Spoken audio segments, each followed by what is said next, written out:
2011년이 되면 2011년에 미국에서 TV 게임, 이 퀴즈 게임 중에 제어파디라고 하는 퀴즈 게임이 있어요.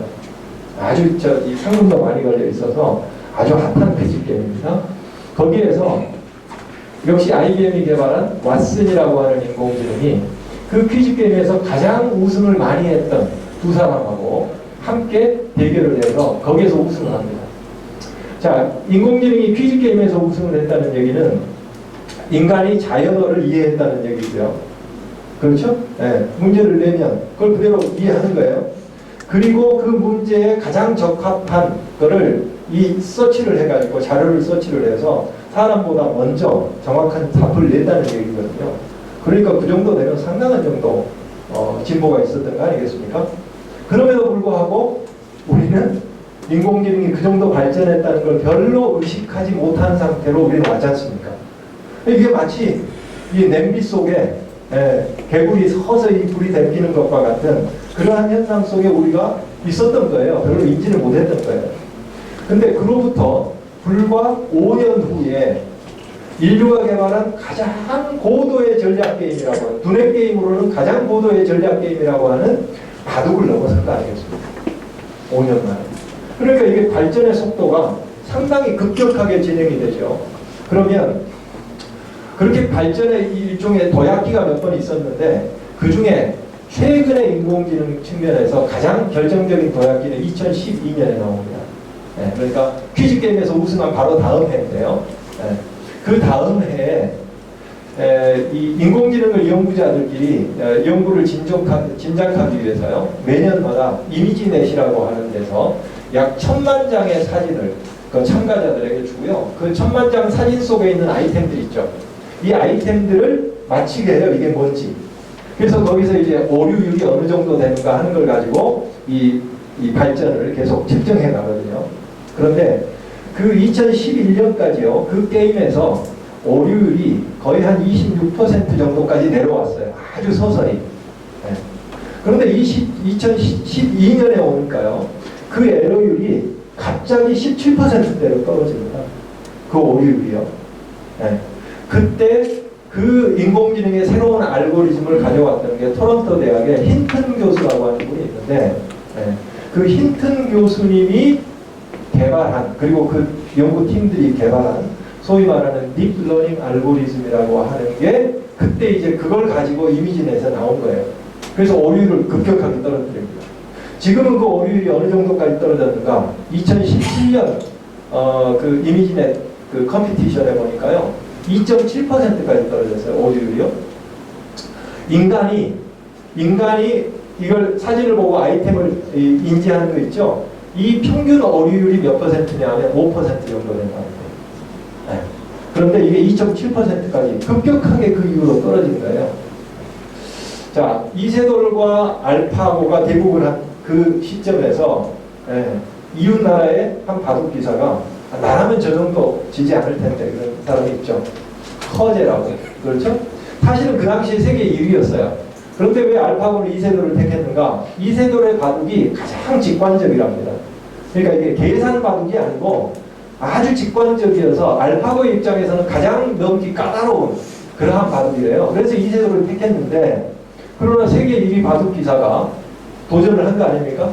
그래서 그 다음에 1년 후에 대국을 했죠. 중국에 가서 알파고가. 그 알파고를 알파고 메스터라고 그래요. 이세돌과 대국은 알파고를 알파고 리라고 합니다. 알파고 메스터가 커제하고 대국을 했어요. 결과는 3전 3승으로 끝나요. 거기다가 중국에서 가장 바둑을 잘 둔다는 5명과 1대5로 대국을 합니다. 거기에서도 우승을 해요. 그게 끝나고 나서 커제가 그런 고백을 했다고 그래요.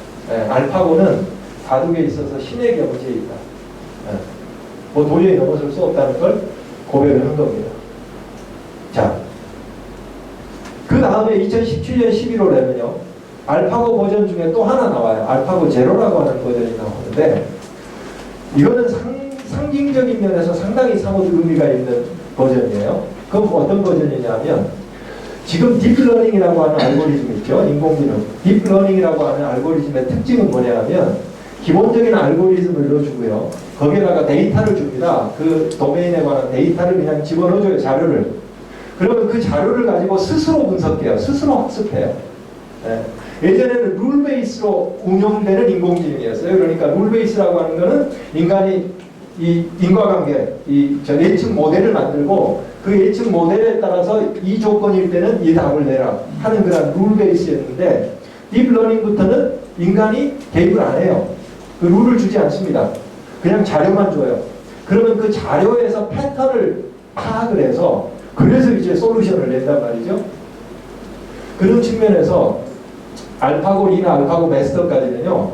인류가 그동안 뒀던 기보들이 있죠. 기보들을 다 자료로 줬어요. 학습 자료로. 그래서 그걸 가지고 학습한 거예요. 그래서 이제 넘어섰죠. 그런데 이 알파고 제로에게는 인간이 뒀던 기보를 전혀 학습 자료로 주질 않았어요. 바둑의 룰만 알고리즘 속에 집어넣어줬더니요. 본인과 같은 알고리즘을 가는 복사본을 하고 계속 둘이 바둑을 두는 겁니다. 네. 두면서 거기에서 나온 그 자료들 있죠. 그걸 가지고 계속 학습하면서 업그레이드를 시켜가는 거예요. 3일 만에 알파고 리를 넘어서고요. 21일 만에 알파고 마스터를 넘어서고 나서 알파고 마스터하고 두는데 거의 100점 100승이에요. 왜 이게 상징적인 의미가 있느냐. 이 딥러닝에 기초한 인공지능은 어떤 면에서는 인간의 의존적이 왜? 인간이 그동안 축적해 놓은 것들을 자료로 줘서 그걸 가지고 학습했기 때문에 그 측면에서는 인간의 의존성이 있는 거예요. 그런데 이 알파고 제로는 인간의 의존성으로부터 넘어설 수 있는 가능성, 한 도메인이긴 하지만 그 가능성까지도 보여줬다는 면에서는 아마 사뭇 그 상징적인 의미가 있지 않을까. 어찌됐든 인공지능이 그렇게 발전해 옵니다. 인공지능 의사 왓슨은요, 그 퀴즈 게임에서 우승하고 나서 그 왓슨이 바로 의료계로 투입이 됩니다. 그래서 의료계에서 암 정복 프로젝트에 투입이 되는데요. 2017년에 미국에서 실험한 그러한 결과를 리포트를 보니까 2017년 말에 그 환자 1000명의 환자 정보 있죠. 암 환자 정보 관련된 환자 정보를 주고 그 다음에 그 암 진단에 아주 명성이 높은 5분의 닥터하고 이 왓슨에게 동시에 동일한 자료를 줘요. 환자 자료를. 그리고 나서 진단을 하게 합니다. 거의 99% 일치율을 보여요. 거기에다가 각 환자, 개별 환자에 대한 처방전을 제시하도록 합니다. 그랬더니 이 왓슨은 인간 닥터가 그냥 지나친, 놓친 최신에 개발된 치료법들 있죠. 이것까지를 갖다 제시를 하는데 거의 인간 닥터가 한 33%를 놓친 거예요. 그러니까 가장 업데이트한 치료법을 제시를 한 겁니다. 앞으로 이제 이게 인공지능에요. 개인 게놈 지도들 있죠. 개인 게놈 지도들, 유전자 지도 있죠. 개인마다. 그게 이제 값이 급격하게 떨어졌거든요. 미국에서는 거의 한 2년 전 얘기입니다. 한 1000불 주면, 우리 돈으로 한 100만 원 주면 자기 게놈 지도 받아볼 수 있다는 거거든요. 그러니까 그 게놈 지도하고 같이 의료 진료 자료들 있죠. 이걸 주면 맞춤형 치료가 이제 가능해지는 시대로 가는 겁니다. 자, 이 인공지능이 지금은 특정한 도메인에서 활동을 하는 거예요. 각 도메인으로 지금 어떻게 활용 가능한가 하는 걸로 도메인으로 지금 확산되고 있는데 일례로요. 2016년이에요. 그 알파고가 있었을 때입니다. 그 조지아텍에서 석박사 과정 온라인 강좌를 컴퓨터 사이언스 학과의 교수님이 개설을 했어요. 그런데 학교에서 조교 8명을 배정을 해줬는데 2,000명 이상이 등록을 한 거예요. 온라인 강좌인데. 그러니까 너무 부족하잖아요, 조교가. 보통 이제 교수님이 강의하고 과제 내주면 과제 풀면서 모르면 자기 조교에게 문의를 해서 도움을 받거든요. 급히 이 교수님이 질 왓슨이라고 하는 조교를 투입을 합니다. 그래서 상당히 많은 학생에게 배정을 해요. 이 질 왓슨에게 배정된 많은 학생들이 학기 끝날 때까지 자기 조교가 인공지능 조교라는 걸 거의 의식하지 못했다는 거예요. 교수님이 가르쳐준 내용을 그대로 반영해서 학생들을 지도하는 겁니다. 온라인으로 문의가 오면 지도를 하는 거예요.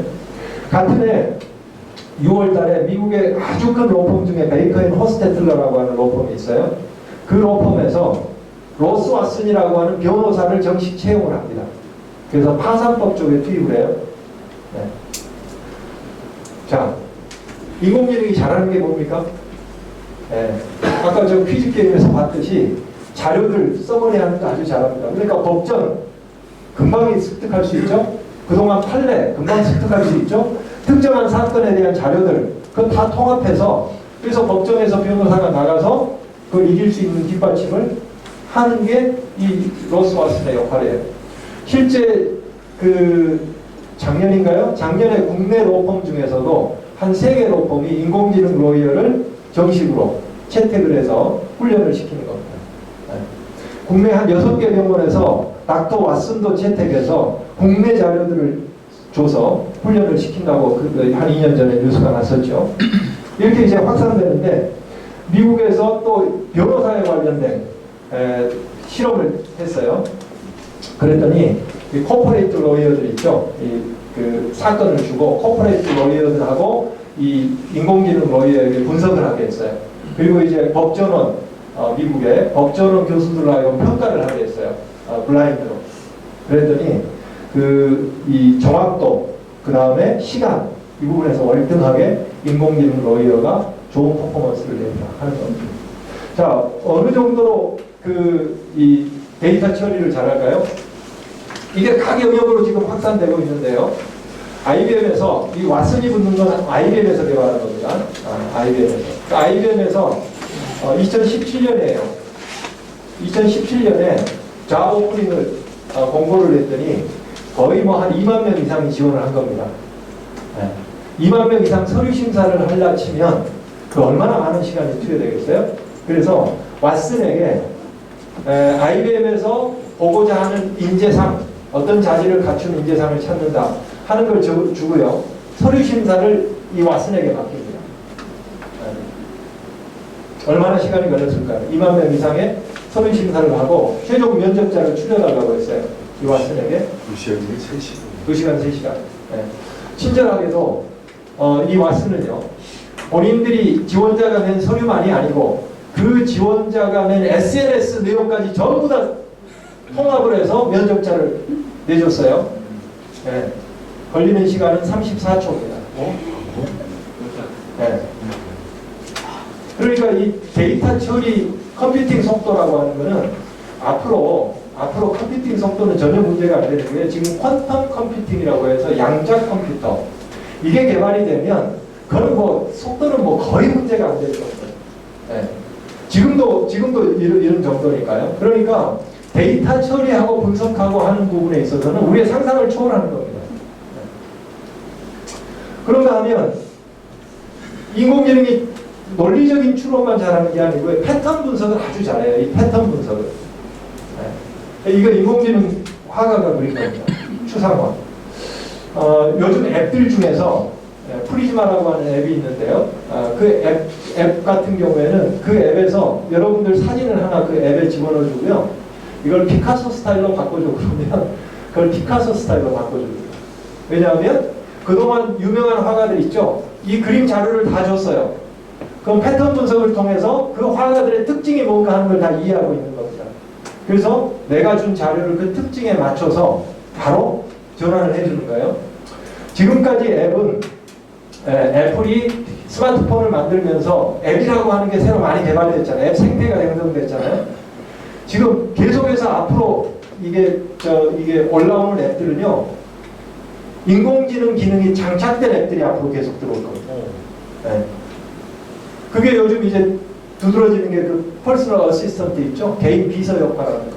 네. 이런 앱들처럼 계속해서 이러한 그 인공지능이 속에 장착된 앱들이 앞으로 다가올 거예요. 자, 가장 직관적인 것. 이거는 인공지능이 들어올 수 못하리라 했던 그림, 예술 영역에까지 지금 들어온 거 아니겠어요? 그러면 인공지능이 그린 그림이야 뭐 얼마나 값을 쳐주겠어. 이거는 우리가 어떻게 디파인 하는데 나름 아니겠어요? 뉴욕의 그림 경매 시장에서요. 저 초상화 있죠? 네, 거의 5억에 낙찰이 됐습니다. 작년에. 그러니까 뭐 앞으로 물론 아주 뛰어난 화가 완전히 새로운 장르를 열어내는 그런 화가들 이런 화가들이 여전히 귀하게 인정을 받겠죠. 그러나 기존에 이미 개발된 장르에서 나만의 그림을 갖고 싶다. 그래서 벽에 걸고 싶다. 이건 얼마든지 인공지능을 통해서 그려낼 수 있기 때문에 아마 이 그림 영역도 뭐가 예술인가 하는 디파인을 이제 새로 내려야 될지도 모르겠어요. 이 새 있죠, 새. 간이라고 하는 알고리즘인데요. 인공지능 겐이라고 하는 알고리즘인데 그걸 사용하면요. 이건 어떻게 그린 거냐면 이 인공지능에게 그냥 우리 말로 하면 이런 새를 하나 그려달라고 한 거예요. 몸은 노란색이고 깃털은 깃 있죠. 날개는 검정색이고 부리가 짧은 그러한 새 한 명 하나 그려줘. 그렇게 바로 디스크립티브하게 줬더니 바로 이 새를 그려준 거예요. 거의 사진 같지 않아요? 그런가 하면 인공지능이 작곡하죠. 사실은 뭐 음악 전공한 사람들 얘기 드리면 이 음악 작곡은 수학이래요, 수학. 그러니까 이거야 얼마나 잘하겠어요. 그러니까 사실 그동안 모든 이 작곡한 곡들을 학습 자료로 주고요. 만약 대중음악들 있죠. 대중음악도 주고 거기에서 어떠한 비트에서 사람들이 열광하더라 하는 정보까지 같이 집어넣어 주잖아요. 그러면 사람이 열광할 만한 작곡을 얼마든지 해줄 수 있을 겁니다. 그래서 앞으로 작곡가들은 이러한 인공지능을 활용해서 아마 작곡을 하는 쪽으로 아마 기본으로 가지 않을까 싶어요. 자, 아까 얼마나 빠르게 인식하는가 하는 거, 이게 이제 이런 쪽으로도 활용될 수 있다는 거죠. 중국에서는 13억 명의 얼굴을 3초 내에 인식할 수 있다. 실제 이게 작년 4월달 뉴스 기사인데요. 콘서트가 있었던 모양이에요. 큰 콘서트가. 그래서 수배 중인 한 사람이 콘서트를 보러 간 모양이에요. 워낙 사람들이 많이 모이니까 뭐 경찰이 알아볼 수 없겠다 싶었겠죠. 딱 자리를 잡고 앉았는데 경찰이 와가지고 픽업해서 검거를 해갔다. 그 카메라로 수배자가 딱 매칭이 되는 거예요. 그래서 바로 그 자리에 가서 바로 검거를 했다는 거예요. 그러니까 이 기술 자체를 우리가 탓할 건 아니지만 이게 이런 식으로 이제 이게 독재국가 같은 데서 악용이 되면 그야말로 빅브라더 사회, 얼마든지 가능한 기술적인 측면에서는요. 자, 이게 인공지능 비서 작년에 구글에서 한 건데요. 이게 링크가 될까 모르겠어요. 끝까지는 거의 자기 주인을 위해서 미장원에 예약을 해주는데요.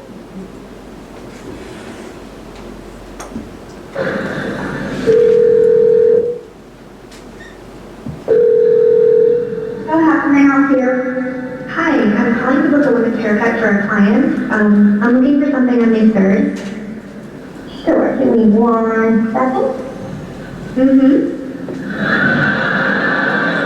Sure, what time are you looking for around? At 12 p.m. We do not have a 12 p.m. available. The closest we have to that is a 1:15. Do you have anything between 10 a.m. and 12 p.m.? Depending on what service she would like, what service is she looking for? Just a woman's haircut for now? Okay, we have it 10 o'clock. 10 a.m. is fine. Okay, what's her first name? The first name is Lisa? Okay, perfect. So I will see Lisa at 10 o'clock on May 3rd. Okay, great. Thanks, great. Have a great day. Bye.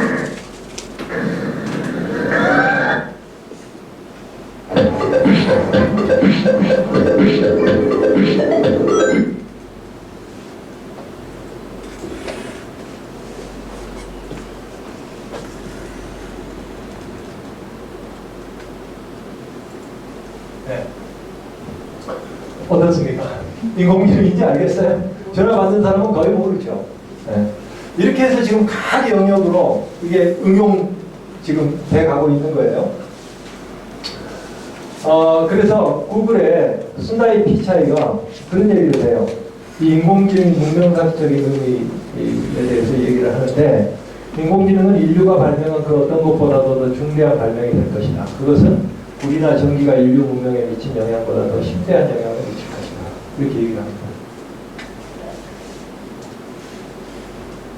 자, 그러면 우리가 인공지능 중심으로 해서 지금 4차 산업혁명에 전개되는 게 어느 정도 왔는가 하는 걸 말씀드렸습니다. 4차 산업혁명이라고 무엇일까?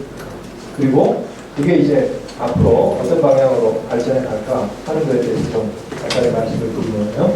1차 산업혁명과 2차 산업혁명은 아톰의 세계, 다시 말하면 물리적인 세계, 오프라인 세계에서 일어난 산업혁명입니다. 그래서 특별히 이제 이 1차 산업혁명은 증기 에너지의 발명에 의해서 그 전에 수공업으로 진행되는 게 기계재 생산이 가능해졌죠. 공장재 생산이. 그리고 그게 교통혁명으로 연결됐습니다. 증기 기관차를 비롯해서. 2차 산업혁명은 전기 에너지의 발명에 의해서 증기 에너지만 해도요. 멀리까지 에너지를 보내려면 손실이 많죠. 그래서 주로 이제 동력은 가까이에다 기계들을 배치해야 됐거든요. 반면에 전기는 멀리까지 보내더라도 그게 손실이 크질 않아요. 그래서 이제 대규모 생산 라인이 가능해진 거죠. 대량 생산 체계가 가능해진 겁니다. 거기에다가 이제 통신 기술이 같이 결합이 되면서 뭐 시장이 워낙 넓어졌고요. 그걸 뒷받침해 줄 수 있는 대량 생산 체계 그리고 거기에 따른 대규모 조직들이 발전하기 시작했습니다. 이게 2차 산업혁명. 우리가 살아왔던, 우리가 몸담아왔던, 우리가 익숙한 그러한 거는 결국 2차 산업혁명이 만들어 놓은 그러한 지각판 위에서 우리가 그동안 살아왔던 거 아니겠습니까? 3차 산업혁명부터는 비트의 세계에서 다시 말하면 온라인 세계, 디지털 세계에서 일어난 산업혁명이다 이렇게 얘기합니다. 3차 산업혁명은요. 컴퓨터로 대표되는 디지털 디바이스들 있죠. 이게 이제 개발되면서 일어난 산업혁명이다. 이렇게 볼 수 있어요.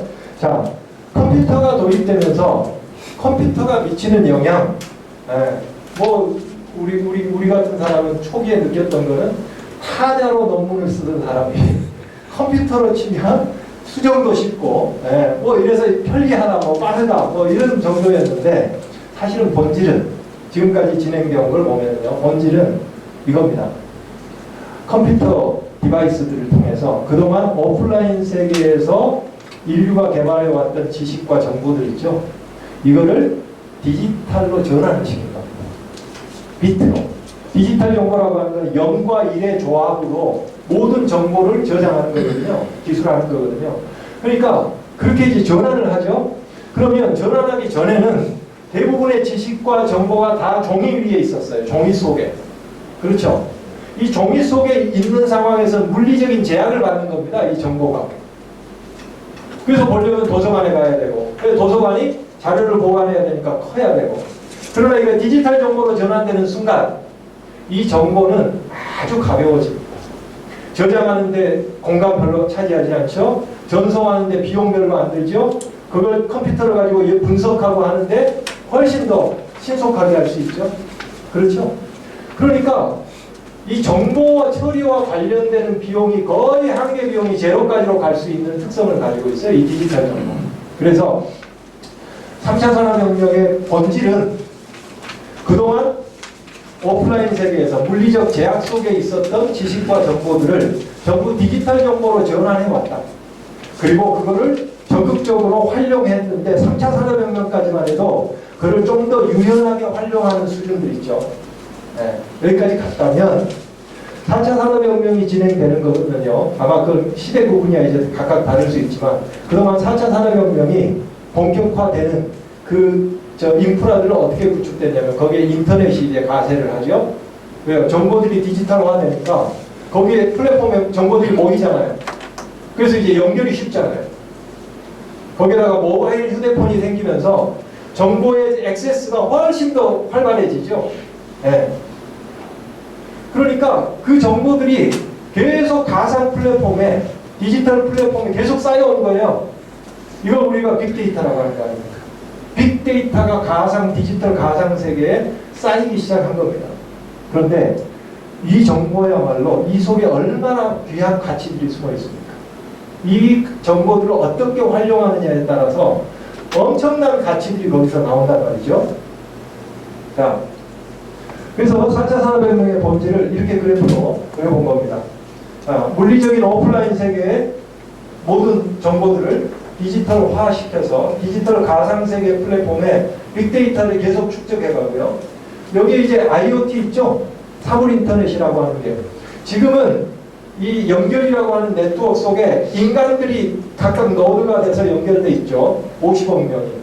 그러나 이 IoT가 본격화되면은요, 이거는 모든 사물에 다 연결이 되거든요. 모든 사물들이. 예. 그래서 모든 중요한 사물들의 센서들이 다 들어갑니다. 디지털 센서들이. 그러면 실시간으로 그 정보들이 플랫폼으로 오거든요. 예. 그러면 이 노드 수가 순식간에 경을 넘어선다는 거예요. 지금 50억 명이지만 그러나 모든 사물들이 그러니까 이 빅데이터의 이 증가 속도가 아주 폭증하는 거죠. 예. 이 빅데이터를 어떻게 분석할 거냐?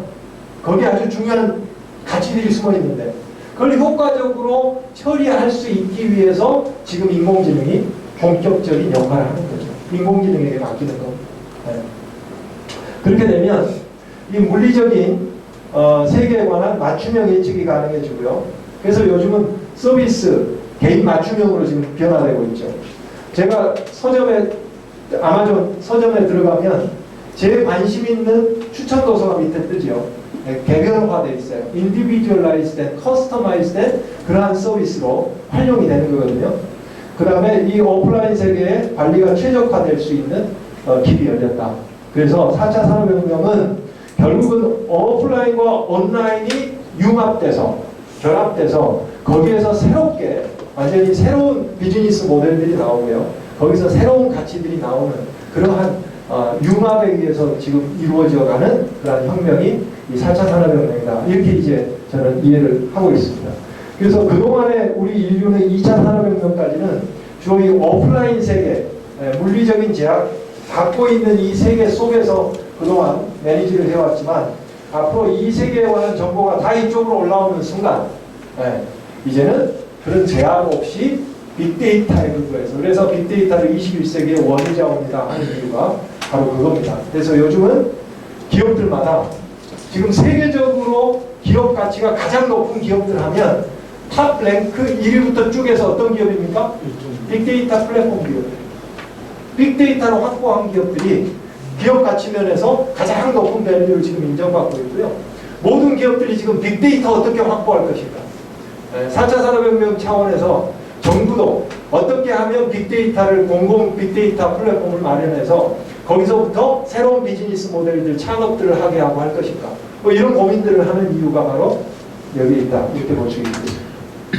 자, 그런 오프라인과 온라인이 융합되면 어떤 그 변화들이 일어나는가. 여러 영역에서 변화들이 일어나겠죠. 자, 생산 라인 같은 데서 일어나는 변화를 예를 들어 GE 같은 경우에 GE는 인더스트리얼 인터넷이라고 하는 용어로 지금 4차 산업혁명에 해당하는 이것들을 변화를 트랜스포메이션을 이뤄가고 있는데요. 여기에 예를 들면 이렇습니다. GE가 개발한 이 제트 엔진 있죠? 제트 엔진 속에 주요 부품 중에 다 디지털 센서들이 들어있어요. 그래서 이제 고객사의 비행기에 장착이 돼서 운항이 되지 않습니까? 운항이 되는 동안 실시간으로 GE의 프레딕스라고 하는 빅데이터 플랫폼으로 실시간으로 데이터가 들어옵니다. 각각의 엔진에 관한 정보들이. 네. 그러면 거기서 바로 인공지능에 의해서 분석이 이루어져요. 예측 모델에 따라서. 분석이 이루어지면 어느 부분에서 약간 이상 징후가 있다. 그러면 그쪽에 바로 연결을 해줍니다. 그럼 바로 조치가 들어가서 계속해서. 예전 같으면요. 고양 징후가 나면 비행기 세워놓고 진단하고 수리해서 뜨잖아요. 생각해보세요. 비행기는 하늘에 떴을 때만 돈을 벌어요. 세워놓는 시간이 늘어나면 늘어날수록 코스트인 거예요. 근데 지금은 미리 알려주기 때문에 미리 선 조치가 되죠. 그러면 세워놓을 이유가 없죠. 거기서 엄청난 코스트 절감이 이루어지는 겁니다.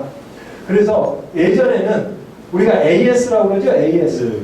네, 사후 서비스. AS 시대에서 이게 온오프가 융합이 되니까 어떻게 돼요? 비포 서비스가 돼요. 고장 나기 전에 미리. 그래서 AS 시대에서 BS 시대로 전환이 되는 그러한 변화들이 지금 일어나고 있다. 이렇게 볼 수 있겠죠. 자, 인공지능 중심으로 말씀드렸습니다만 그럼 4차 산업혁명을 이끄는 기술들이 그것만인가? 아닙니다. 이 빅데이터에 근거한 인공지능이 데이터 분석 기술이 늘어나면서요. 연관된 학문 분야, 연구 분야들이 급격하게 발전이 이루어지고 있어요. 그 분석이 되니까 예전에 유전자 지도 있잖아요. 이 유전자 지도 분석 같은 것도 가격이 그만큼 다운되는 거예요.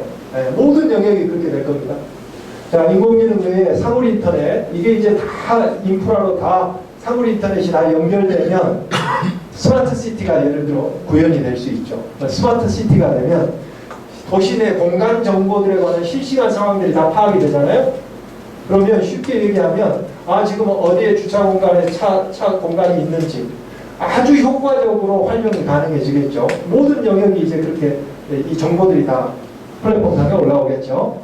클라우드 기술, 요즘 컴퓨터는 클라우드 기술이죠. 예전에는 컴퓨터도요. 내 컴퓨터에 얼마나 하드 드라이브를 깔고 얼마나 CPU를 넣어서 하느냐 사양이 있잖아요. 이거에 따라서 기능이 달라졌죠. 가격도 달라지고. 그런데 요즘은 그럴 필요가 없죠. 극단적으로는 제가 모니터 있죠. 컴퓨터 모니터. 이것만 사면 구글의 플랫폼에 연결하잖아요. 그러면 오퍼레이팅 시스템이 그 플랫폼 상에 다 있어요. 애플리케이션 프로그램이 거기에 다 있어요. 그러니까 필요하면 그냥 내가 끌어다가 쓰면 돼요. 이게 클라우드 기술이에요. 데이터도 마찬가지예요. 그러니까 굳이 내 쪽에다가 이게 이 물리적인 제약을 받는 내 컴퓨터에다가 모두 갖출 필요가 없다고요. 쉽게 예를 들면 이런 겁니다. 우리가 물이 필요하면 수도꼭지 틀죠. 그것처럼 앞으로는 컴퓨터 필요하다. 그러면 그냥 수도꼭지 틀면 돼요. 수도꼭지 틀듯이 연결해주면 돼요. 플랫폼에. 요즘은 인공지능 돌리는 게 GPU라고 해서요. 그래픽, CPU 대신 그래픽 돌리는 거 있죠? 이게 꽤 비싸요. 그래서 이걸 제대로 돌리려면 데이터가 크잖아요. 그러면 시간이 꽤 걸리고 이 GPU 좋은 걸 깔려면 꽤 비용이 많이 듭니다. 그런데 최근에 작년에 구글에서 콜랩이라고 하는 플랫폼 클라우드상에서 그냥 이 인공지능 알고리즘에서 돌릴 수 있도록 그냥 연결해서 콜랩에서 돌리면 되는 거예요. 내 컴퓨터에서 굳이 GPU 깔고 할 이유가 없다고요. 이게 클라우드 기술입니다. 로봇 기술, 그 다음에 자율자동차, 그 다음에 개노, 유전자, 에너지 저장 기술, 3D 프린팅, 신소재, 그 다음에 블록체인 이런 것들이 계속해서 같이 서로 연계되면서 지금 완전히 새로운 지금 지각판을 형성해가는 쪽으로 기술적으로는 이러한 것들이 이끌고 있다 하는 거죠. 사물 인터넷 말씀드렸고요. 사물 인터넷 기반으로 하는 스마트 도시 얼마든지 이제 구현이 가능할 거고요. 인공지능은 물리적인 제약을 받지 않잖아요. 데이터니까. 그런데 이제 이게 로봇하고 결합이 되려고 하면 로봇은 물리적인 제약을 받아요. 그래서 로봇의 발전 속도는 그동안 상당히 느렸어요. 물리적인 이 균형을 잡고 하는 게 상당히 쉽지 않거든요. 근데 이 로봇 기술도 최근에는 상당한 정도 발전이 됐습니다. 이 보스턴 다이내믹스, 이게 이제 구글에서 인수했다가 최근에는 저쪽 손정희 씨 있죠? 그 일본 기업. 거기에서 인수를 했는데 한번 보시죠. 어느 정도 균형을 잘 잡는지.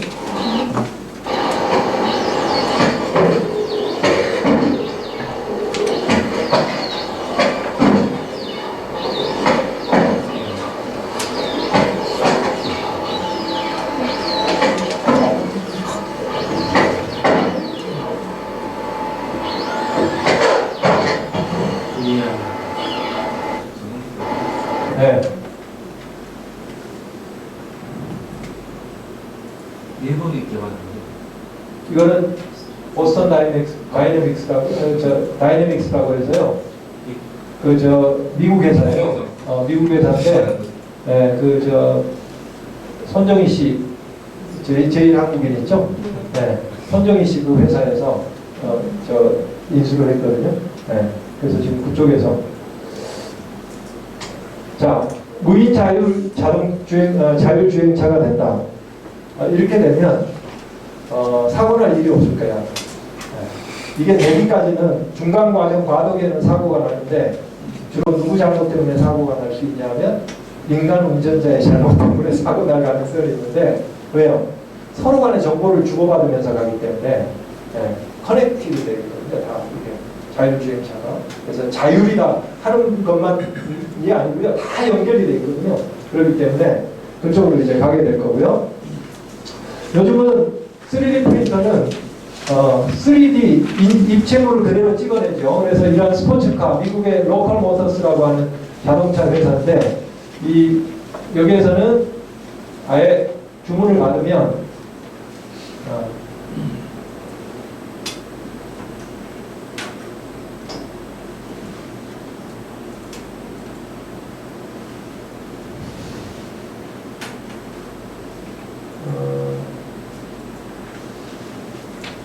저 좀 도와주세요.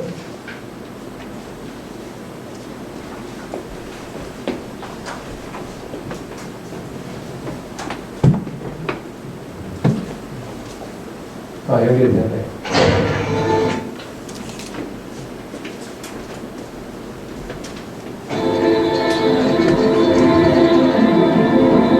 이게 적층 기술이라고 그러죠. 적층 매니팩처링. 계속 쌓아가면서.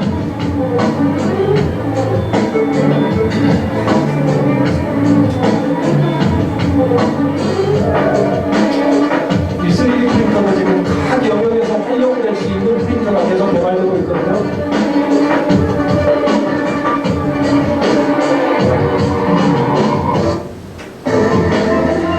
지금 그 국제우주정거장에는 이 3D 프린터가 한 대 올라가 있다고 그래요. 그거는 이 진공 상태에서 돌아가는 3D 프린터. 우주정거장에 예전에 부품이 고장나잖아요. 그러면 로켓을 쏴서 부품을 조달하면 비용이 많이 들잖아요.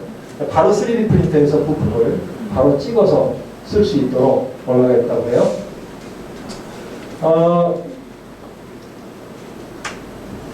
그게 이제 뭐 정교하지 않은 것만 만들어내느냐? 아니요. 이게 지금 그 제트 엔진 있죠? 제트 엔진 3D 프린터로 만든 제트 엔진을 지금 실험하고 있는 미니 제트 엔진은. 네. 그래서 상당히 정교한 그러한 부분까지도 상당히 지금 활용이 될 수 있는 정도로 발전해 가고 있다. 이렇게 볼 수 있고요. 얼마 전에 지난 6월 9일에 나온 뉴스입니다. 6일 만에 5층 아파트 뚝딱 3D 프린터 건설입니다. 네. 3D 프린터로. 그래서 이게 각 영역으로 확산되고 있다. 그게 이제 나노 기술 있죠?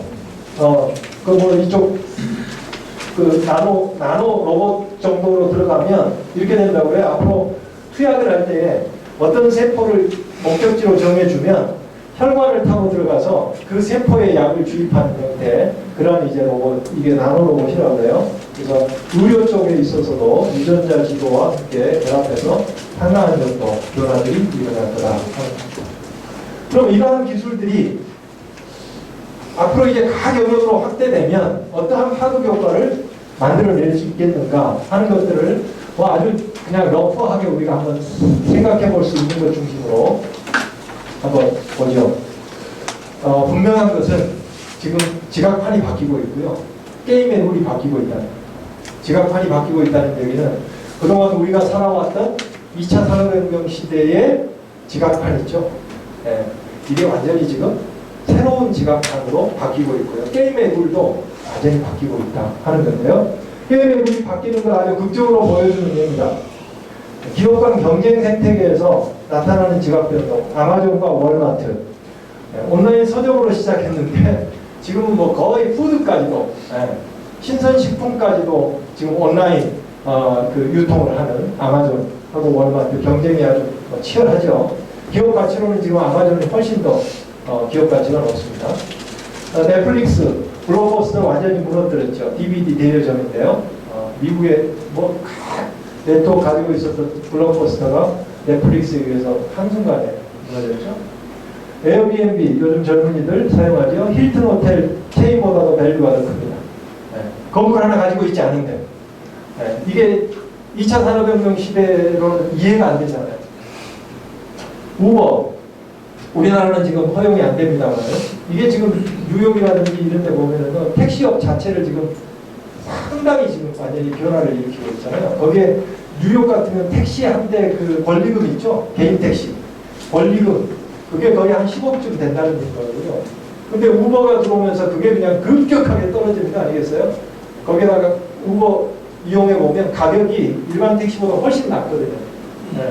그러니까 완전히 업 자체 하나를 그냥 이게 쓸 정도로 우리가 지금 카카오 카풀하고 타다하고 지금 택시업 이게 지금 어떤 면에서는 지금 4차 산업혁명으로 전환돼가는 지각판이 바뀌고 있는데 불가피하게 지금 우리가 직면할 앞으로의 여러 영역에서 직면할 것을 상징적으로 지금 우리가 볼 수 있고요.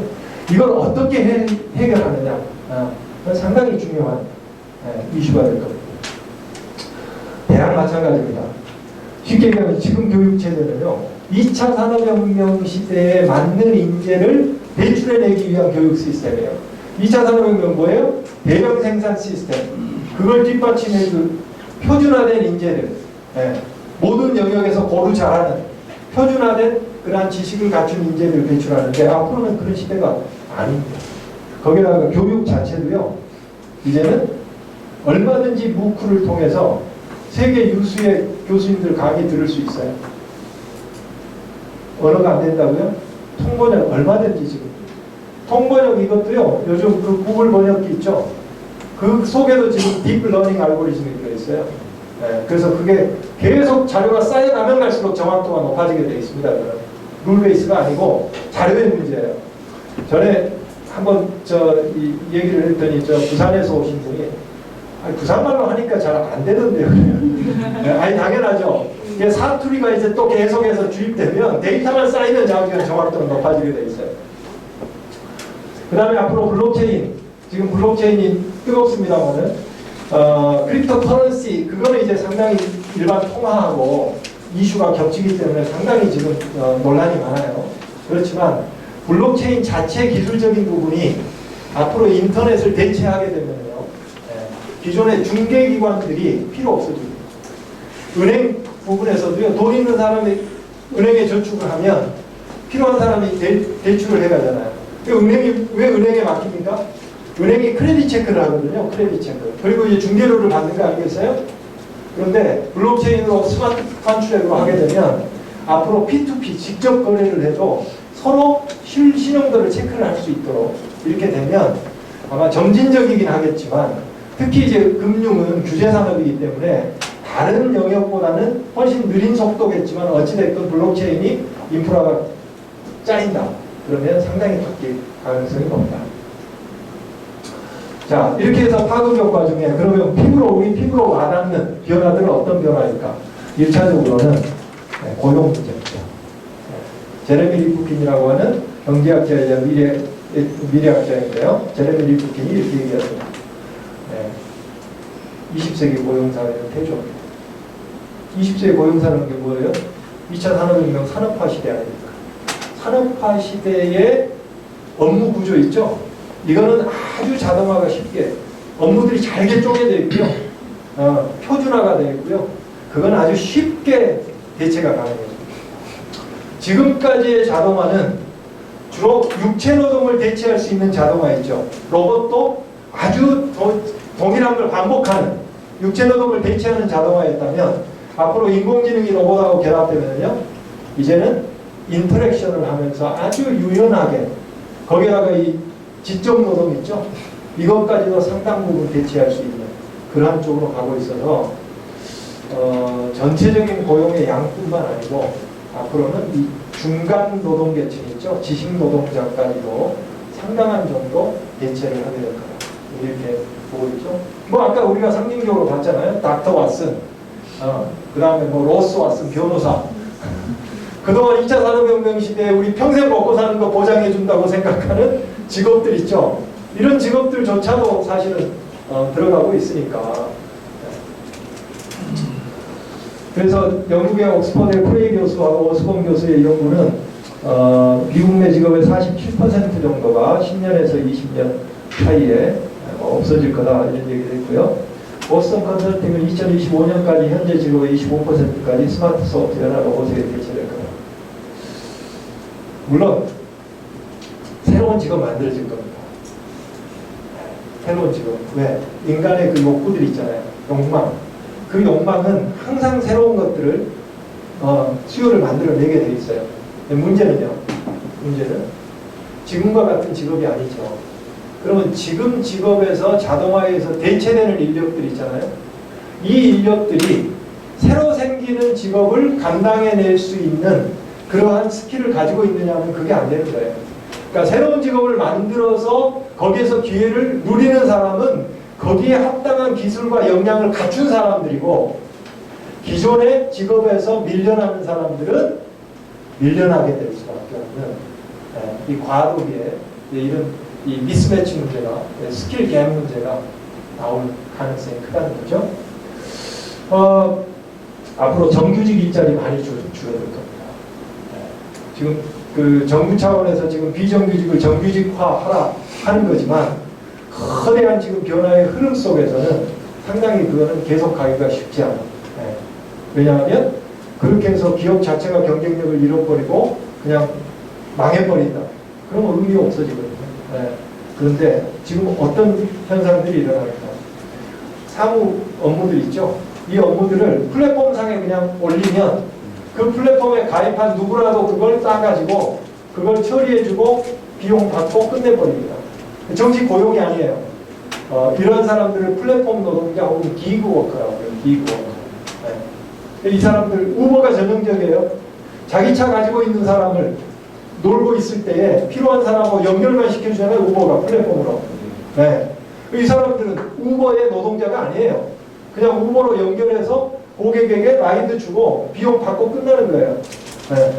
그러니까 뭐 최근에 이제 이슈가 있었죠. 런던 같은 경우에는 우버 같은 경우에 인플로 2로 우버가 아예 채용을 하든지 그렇지 않으면 나가라 해서 결국 퇴출했고 뭐 이런 이슈들이 기존에 이제 택시업하고 계속 충돌하는 게 나오는데 어찌됐건 그런 형태로 일하는 거 이걸 이제 기그워커라고 하고요. 플랫폼 노동자라고 하는데 이게 갈수록 확산되고 있어요. 네.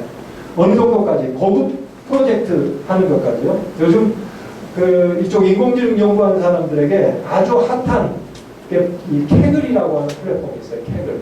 그러면 예를 들면 이런 겁니다. 병원에서 환자들 그 사진들 찍잖아요. 여러 암환자들 사진 찍는 것들 자료를 딱 주고요. 이 사진을 보면 암인지 아닌지 예측할 수 있는 모델을 만들고 싶다. 그러면 그 캐글에다 올려요. 거기에다 상금을 붙여요. 그래서 그 상금 우승자에게는 이 상금을 주겠다고 올리잖아요. 그러면 그 플랫폼에 지금 인공지능에 관심 있는 연구자들 거의 100만 명 이상이 가입해 있어요. 세계 각국에. 그 사람들 중에 거기에 올라온 컴피티션에 참여해서 팀을 꾸려서 하잖아요. 거기에서 좋은 솔루션 재면 그 상금 가져가고 솔루션은 클라이언트가 가져가는 거예요.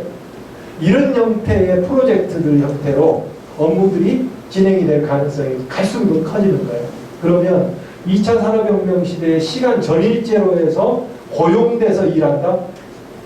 이게 갈수록 이제 줄어들게 되겠습니다. 네. 그러면 그로 인해서 지금 모든 이 사회보장 시스템이라든지 뭐 우리 고용보험 뭐 등등 이게 다 전일제 노동이라고 하는 걸 전제해서 만들어진 거 아니에요. 이게 만약 이렇게 돼서 거기에 커버가 안 되는 사람들이 갈수록 늘어난다. 어떻게 해야 됩니까? 그러니까 이게 사회 전체의 시스템이 그러한 변화에 맞게 지금 새롭게 디자인되지 않으면 안 된다고요. 네. 지금 우리 사회가 이 지점에 있어요. 지금 어떻게 이 변화들을 어떻게 수용할 거냐. 네. 그래서 지금 하나하나 이 택시 업계 이 부분을 어떤 모델로 윈윈으로 풀어낼 거냐. 뭐 이런 데서 이제 정말 지혜를 모아서 솔루션을 내지 않으면 상당히 어렵습니다. 우리가 더 어려운 이유는요. 북부라파만 해도 사회 안전망이 잘 돼 있어요. 그러니까 해고가 된다 하더라도 자기의 80% 정도 급여를 받으면서 새로운 역량을 습득할 수 있고 그 다음에 재취업이 되는데 우리는 사회 안전망이 너무 취약하단 말이에요. 그러니까 밀려나면 곧 죽음이다. 이러니까 이게 아주 갈등이 크게 진폭될 수밖에 없죠. 거의 뭐 생사를 걸고 싸울 수밖에 없는. 그래서 우리가 지금 이게 지각판이 바뀌는 데 있어서 이쪽으로 옮겨가는 면에서도 그만큼 사회적으로 지금 어려운 여건 속에 놓여 있다. 이렇게 지금 보일 수 있을 것 같습니다. 실제 미국의 MIT에 있는 교수가 미국 데이터를 가지고 실제 고용에 있어서 이런 기술 발전에 대해서 고용에 어떤 변화들이 있는가 하는 것을 분석을 해봤어요. 뭘 분석했냐면 역사적인 히스토리컬리 이 레이버 프로덕티비티 노동 생산성이 계속 높아지잖아요. 그러면 민간 고용도 함께 높아지는 게 그동안 2차 산업혁명 시대에 쭉 이어져 왔던 패턴입니다.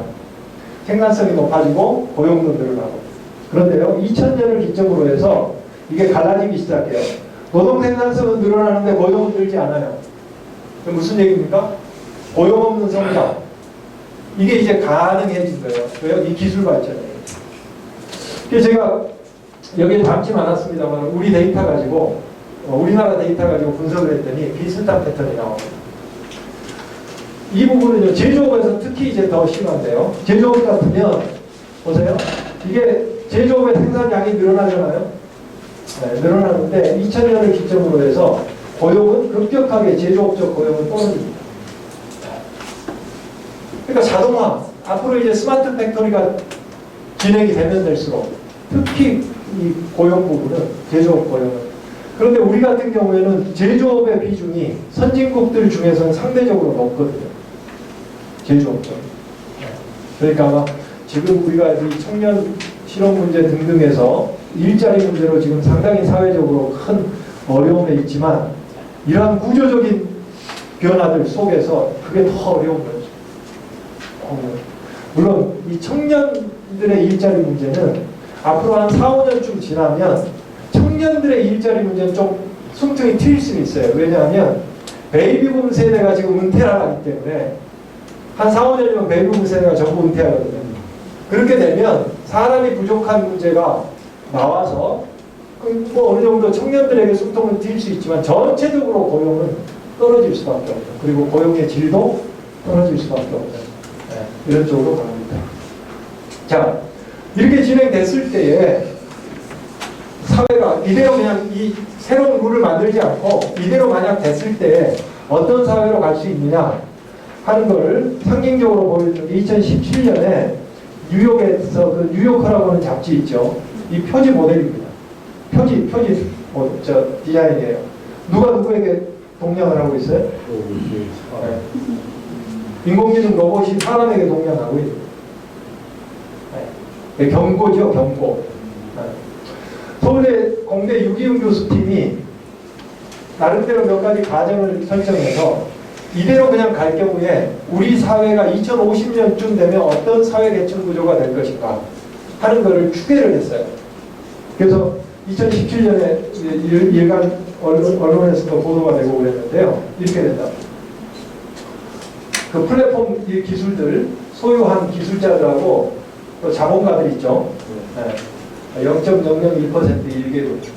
2계급은 인기를 먹고 사는 정치인이나 연예인 스타급들 0.002%입니다. 3계급이 누굽니까? 네. 인공지능 AI예요. 네. 인공지능 AI. 4계급은요? 네. 나머지 사람 99.997%의 인간 4계급입니다.